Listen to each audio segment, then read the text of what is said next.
Let's take a monthly look at the state of the wool market. Grant Edwards joins us, GM of wool for PGG Wrightson.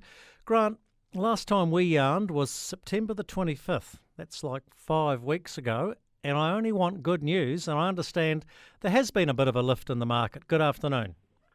Afternoon, Jamie, and afternoon to all your listeners. Yes, we have. We've seen lifts within the crossbred market over the last month, and particularly over the last couple of weeks, Jamie, of around 25 cents per kilo greasy to levels that are around those pre-COVID levels. So that 35 to 40% drop we saw at COVID due to the shutdown, if you like, the New Zealand shutdown.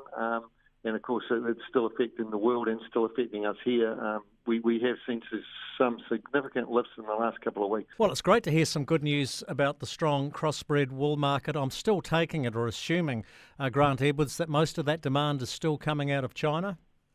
There's been a significant mover over the last couple of weeks, Jamie, that we've seen in the marketplace. Of course, there is demand right across the world, and it is slowly increasing. But China, when they take 45 to 50% of our production, they've been key in the marketplace. And there's been some significant sales into China over the last couple of weeks, and for pre-Christmas delivery. It's back to those old basic Lincoln days, Jamie, Economics 101 or whatever it was, supply and demand. We've got lower supply of crossbreds at this time of the year, and that demand. So those orders, pre-Christmas orders to fill, and we've certainly seen quite considerable lifts around those finer crossbreds as well into China. And who said we learnt nothing at Lincoln College back in the day, eh, Grant?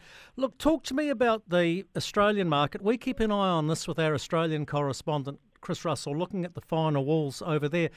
It's fragile, that market, and as is Australia's relationship with China at the moment. Definitely.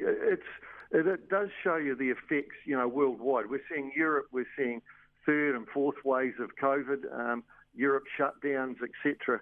And that is an extremely fragile market around those fine wools. And the whole wool market, well, the whole world is still fragile, to be fair. And what we've seen there in the last 2 weeks to highlight that, 2 weeks ago we saw a lift in the Australian market in those fine wools of around $1.50 a kilo. Last week it came off $1. The Australians put on around 50,000 bales of wool for sale this week when they're normally around that late 30s to 40,000. So an increase of 10. And, the market came back $1, Jamie. So that fragility is still there, and it's around the world. And we're seeing it in the market. To put that in perspective, when Australia is selling 50,000 bales in a week, New Zealand produces for the whole year across our half-bred and merinos somewhere around that 75,000 bales. So there's the perspective of huge producers. Quickly, just on that Australian Trans-Tasman relationship, I want to talk to you about the shearers. We're still waiting to find out if we can get the Northern Hemisphere shearers in here. We know that some New Zealand shearers have taken off to Australia, as they do every season for the shearing over there. And I put it to you, Grant, it's a lot easier for Kiwi shearers to go to Australia because there's no quarantining there. For a lot of the states, they can get straight to work, and they're probably hoping at the end of the season they won't have to quarantine on the way home. Not the case for Aussie shearers coming here. Definitely, Jamie, and there's still there's a lot of lobbying going on in regard to being able to open our borders or to bring shearers in. A considerable amount, as you say, go backwards and forwards between Australia and New Zealand.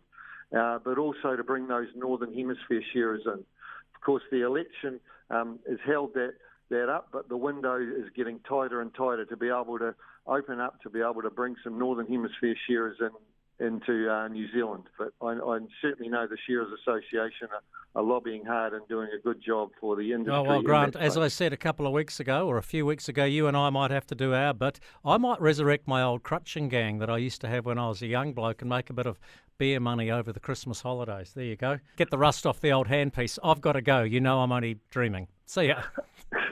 Yeah, no problem, Jamie, and we'll catch up with all your listeners next month.